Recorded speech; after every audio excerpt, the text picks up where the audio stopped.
Greetings to all. Myself, Dr. Linta Arora, Assistant Professor, Department of Botany, Government PG College Bara, Rajasthan.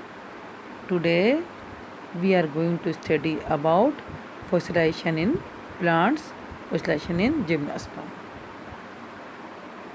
बच्चों, इसके पहले video में fossilisation के पहले video में मैं जिम्नोस्पर्म के जो फॉसिलाइजेशन है उसका जनरल इंट्रोडक्शन आपको दे चुकी हूँ और उसके आगे मैं इसके टाइप्स ऑफ फॉसिल्स के बारे में डिटेल में बता रही हूँ। फॉसिलाइजेशन किसे कहते हैं बच्चों? वह प्रक्रिया जिसमें पादप अथवा जंतु अवशेष जीवाश्मों में परिवर्तित हो जाते हैं उन्हें हम फॉसिलाइजेशन कहते हैं। प्राचीन काल में पादपों के विभिन्न अंगों का जीवाश्मीकरण अवसादी चट्टानों के जमाव के साथ प्रारंभ हुआ तथा अनवरत रूप से चल रहा है। पौधे के विभिन्न अंगों का जीवाश्मीकरण या तो जहाँ वे उगते हैं वहीं हुआ, जैसे यूरोपीय कोल वनों में, या इन्हें हम क्या कहते हैं, इन सीटू फॉसिलाइजेशन कहते हैं। और अगर वे जल के बहाव के साथ नदियों के मुहानों पर पहुँचे और वहाँ जाकर जीवाश्म में परिवर्तित हो गए, जैसे भारतीय गोंडवाना कोल डिपॉजिट्स में हुआ है, तो इन्हें हम बोलेंगे एक्स सीटू फॉसिलाइजेशन।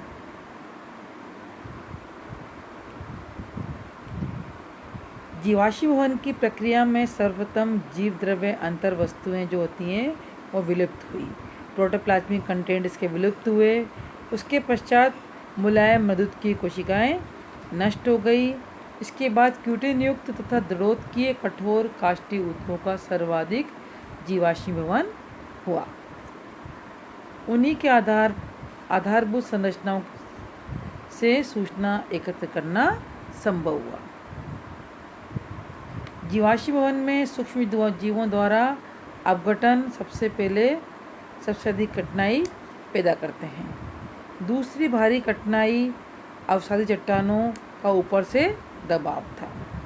दबाव से पानी बाहर निकल जाने से ऊतकों के बीच खाली स्थानों में कमी होती जाती है तो जीवाश्म चपटा होता जाता है। जीवाश्म की प्रकृति पर समय विशेष में उपस्थित वातावरण की दशाओं का विशेष प्रभाव पड़ता है।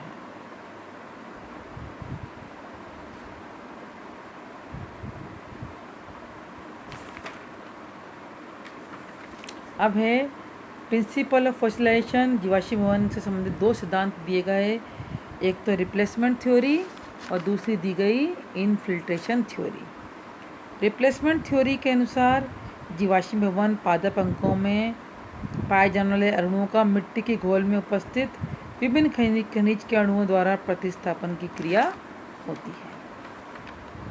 ये तो है रिप्लेसमेंट थ्योरी यानी कि प्रतिस्थापना सिद्धांत। दूसरी है इनफिल्ट्रेशन थ्योरी, अंतः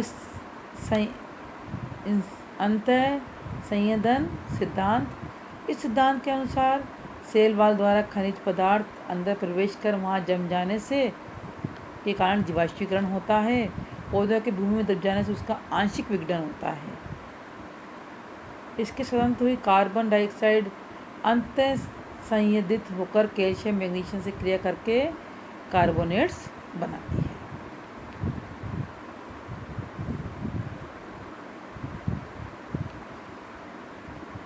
जीवाश्मीकरण के आधार पर जीवाश्म को 6 प्रकारों में विभाजित किया।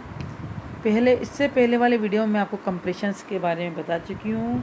कंप्रेशन यानी संपीडाश्म,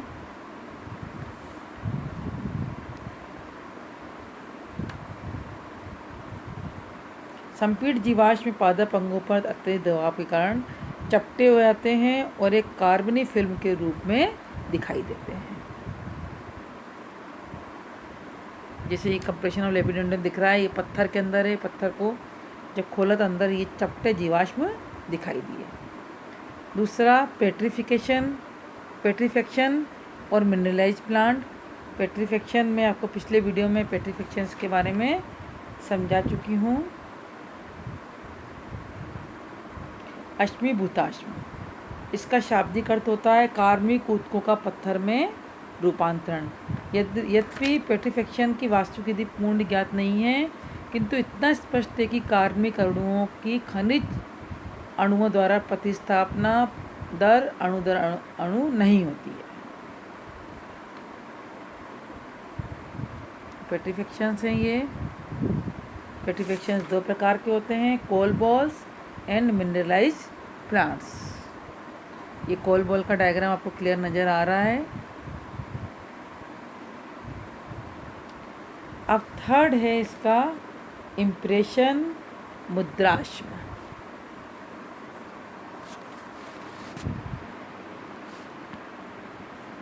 इम्प्रेशन मुद्राश्म ऐसे जीवाश्म प्राय किसी पादप अंगों की केवल छाप इम्प्रेशन मात्र ही होते हैं। It is negative print of actual plant material which disorganise and impression is left. यानी कि ये पादप अंगों की छाप मात्र ही होते हैं। Then clay is covered into a rock, जो मिट्टी ये रॉक से कवर हो जाती है, and resemble with the part preserve. It is dark in colour than the rock surface. ये रॉक सरफेस से कलर में डार्क दिखाई देता है। It is useful in studying the external feature of plant part like stem, leaf and flower. ये plant part के external feature leaf, stem और flowers के बारे में स्टडिंग करने के लिए यूज़फुल होता है। The only drawback is cellular detail are not left. इसका सबसे बड़ा ड्रॉबैक यह है कि इसमें सेलुलर डिटेल इसमें दिखाई नहीं देती है। ऐसे जीवाश्म प्राय किसी पादप अंग की केवल छाप मात्र ही इम्प्रेशन ही होते हैं। इसमें पादप के बारे में बहुत अधिक जानकारी उपलब्ध होना आवश्यक नहीं है, परंतु पत्तियों के शिराविन्यास आदि का ज्ञान सुगमता से हो जाता है। जब पत्तियां तथा अन्य कार्मिक भाग अर्धतरल मिट्टी में सेमी स्टिफ क्ले पर गिरते हैं तो वह मिट्टी चट्टान या पत्थर में परिवर्तित हो जाती है। तब ये छाप चिरस्थायी हो जाती है। मुद्राश्म चट्टानों से घेरे रंग के होते हैं।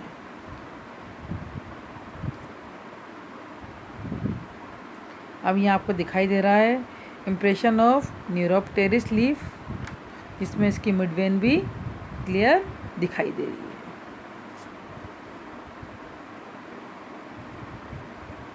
नेक्स्ट है कास्ट।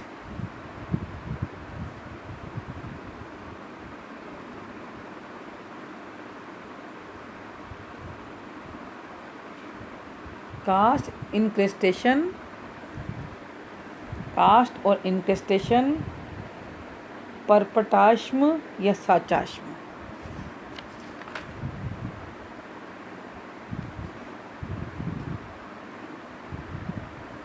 हम नेक्स्ट पे आते हैं कास्ट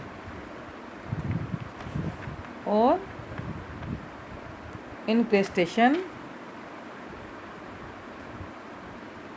ऐसे जीवाश्मों में पौधे की आकारिकी का अध्ययन किया जाता है।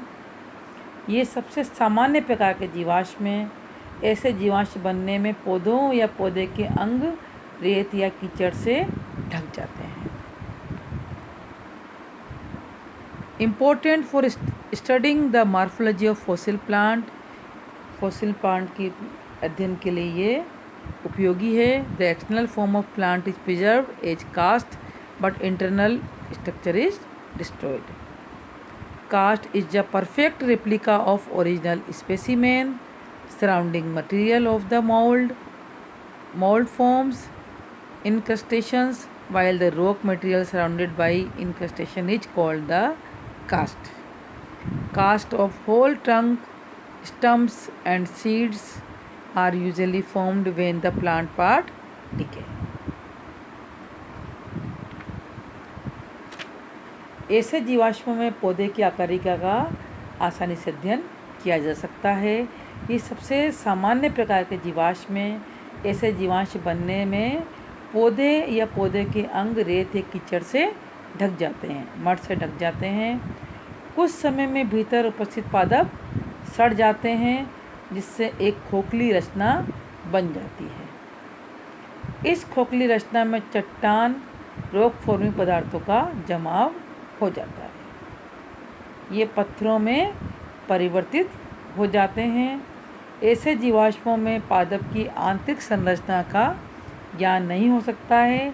जैसे मॉडल हम प्लास्टर ऑफ पेरिस की सहायता से बनाते हैं, ठीक वैसे ही सांचों में हमें ये जीवाश्म मिलते हैं। जैसे हम प्लास्टर ऑफ पेरिस के मॉडल बनाते हैं, ठीक वैसे सांचों में ये जीवाश्म या कास्ट मिलते हैं। कास्ट मीन्स सांचा।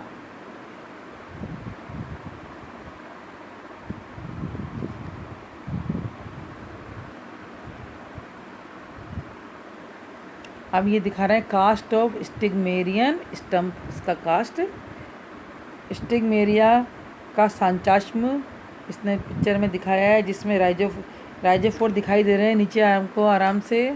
ये कास्ट है, इसका सांचा है, जिसमें हमें राइजोफोर दिखाई दे रहे हैं। नेक्स्ट आते हैं हम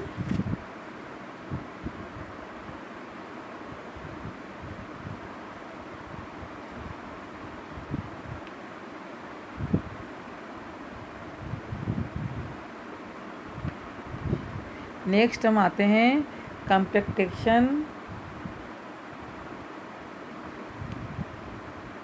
और ममीफाइड प्लांट्स। नेक्स्ट क्या है, अगला क्या है, कॉम्पैक्टेशन और ममीफाइड प्लांट्स, यानी सहननाश्म या ममीभूताश्म। कॉम्पैक्टेशन में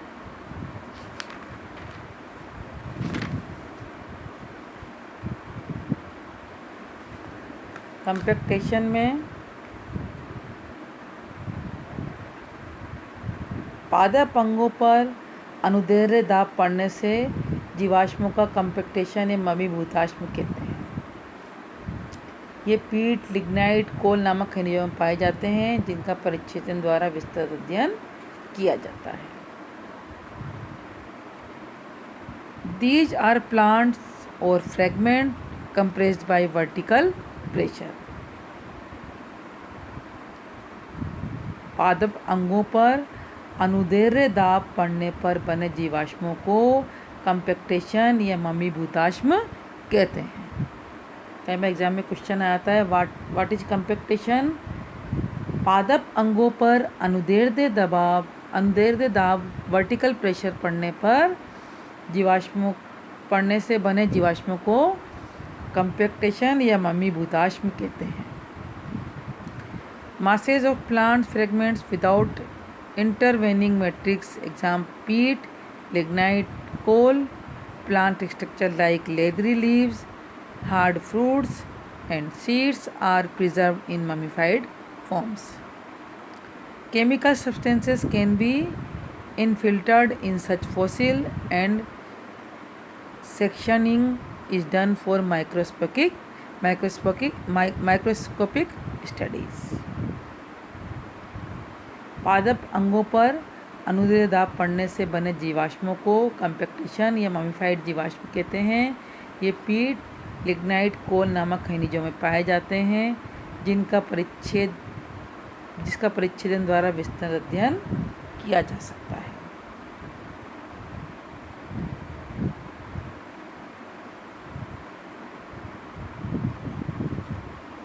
Actual remains of hard parts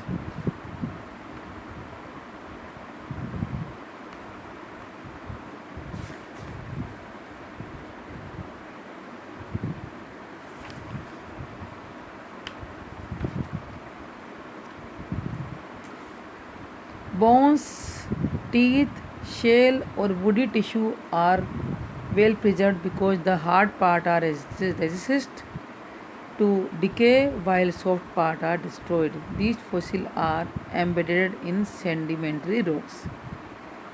Actual remains of hard parts जो हैं ये डिस्ट्रॉय नहीं हो पाते हैं और ये ऐसे के ऐसे ही प्रिजर्व हो जाते हैं। बोन्स, टीथ, शेल और woody tissue are well preserved because the hard part resist to decay, while soft are destroyed. These fossils are embedded in sedimentary rocks.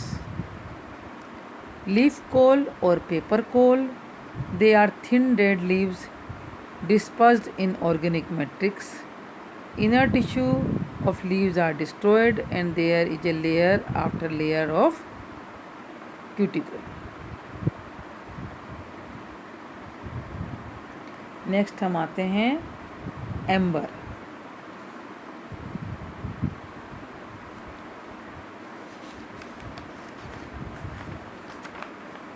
Amber भूतकाल में कोनिफेरस वृक्षों जैसे पाइनस, एबीज, सिट्रस आदि से स्रावित resin fossil के रूप में मिलते हैं। इनके भीतर छोटे छोटे कीट, बीज तथा अन्य अंग अपने प्राकृतिक स्वरूप में परिरक्षित रहते हैं। ऐसे रेजिन फॉसिल्स को हम एम्बर कहते हैं। अध्ययन की दृष्टि से ये एक महत्वपूर्ण जीवाश्म है।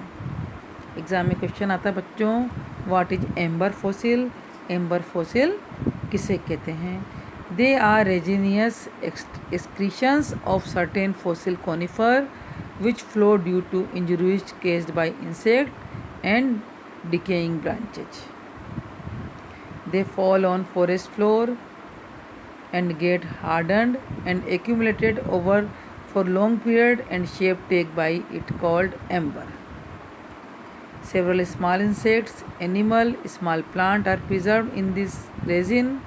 Ember is also considered as type of fossil. भूतकाल में कोनिफेरस वृक्षों जैसे पाइनस, एबीज, सिट्रस आदि से स्रावित रेजिन फॉसिल के रूप में मिलते हैं। ये पृथ्वी पर फॉरेस्ट फ्लोर पर गिरते ही हार्ड हो जाते हैं। इनके भीतर छोटे कीट, बीज तथा अन्य अंग अपने प्राकृतिक स्वरूप में परिरक्षित रहते हैं। ऐसे रेजिन फॉसिल को हम एम्बर कहते हैं।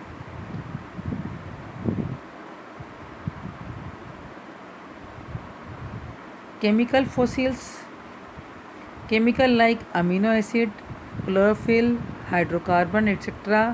may be found in free form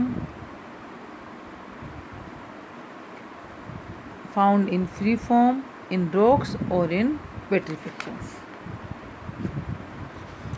ये रासायनिक पदार्थों जैसे CaCO3, S तथा लो लवणों के जमाव से बने होते हैं।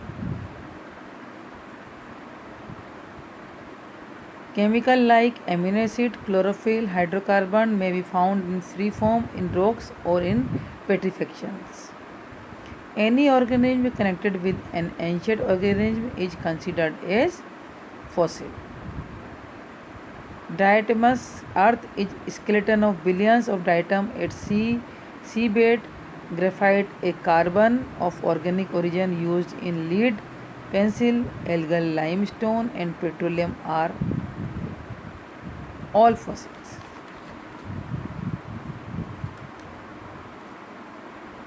समुद्र के तल में बहुत सारे जीवाश्म जो होते हैं, समुद्र में बहुत सारे डाइटम होते हैं। Billions of diatom sea beds में होते हैं और ये सब मिलकर डायटमस अर्थ का निर्माण करते हैं, जो कि लेड पेंसिल में काम आते हैं। और एल्गल लाइमस्टोन और पेट्रोलियम ये सब क्या है? फॉसिल्स का। और लेड पेंसिल ये भी फॉसिल का, एल्गल लाइमस्टोन और पेट्रोलियम सब ये फॉसिल का ग्रुप है।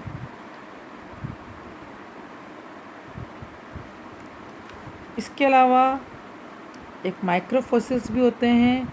ये पादप अंगों के सूक्ष्मदर्शी खंडों के फॉसिल हैं जो विभिन्न कोल डिपॉजिट्स में मिलते हैं। मेगा फॉसिल्स भी होते हैं। ये फॉसिल काफ़ी बड़े होने के कारण नग्न आँखों से देखे जा सकते हैं। सब फॉसिल्स ये अपेक्षाकृत अर्वाचीन निक्षेपों में पाए जाते हैं, रिसेंट डिपॉजिट्स में पाए जाते हैं। डिराइव्ड फॉसिल्स, विस्थापित जीवाश्म ऐसे फॉसिलों को अपने से कम या अधिक आयु की शेलों में पाए जाते हैं। इंडेक्स फॉसिल्स, ऐसे फॉसिल्स जो संबंधित शेल की आयु का संकेत करते हैं। नेक्स्ट हम आते हैं स्यूडो फॉसिल्स पर। आभासी जीवाश्म, वास्तव में ये जीवाश्म नहीं है, किंतु इनकी आकृति पौधे या जंतुओं से मिलती जुलती है, इसलिए इन्हें आभासी जीवाश्म कहते हैं। Sometimes rocks take the shape of some plant part or animal during formation and appear as fossil। कभी कभी रॉक्स जो है, रॉक उसका कुछ पार्ट जो होता है एनिमल के शेप में या प्लांट के शेप में दिखाई देता है, लेकिन और ये दिखता है कि ये फॉसिल है, but the detailed study clearly indicate that they are not plant animal but just structure mistaken for plant और एनिमल रिमेन्स। लेकिन जब उसकी डिटेल स्टडी करते हैं तो मालूम होता है कि ये ना तो प्लांट के हैं फॉसिल हैं, ना एनिमल्स के हैं, और ये गलती से पादप या एनिमल रिमेन्स के समान दिखाई दे रहे हैं। इन्हें हम आभासी जीवाश्म या स्यूडो फॉसिल्स कहते हैं। धन्यवाद बच्चों, थैंक यू सो मच।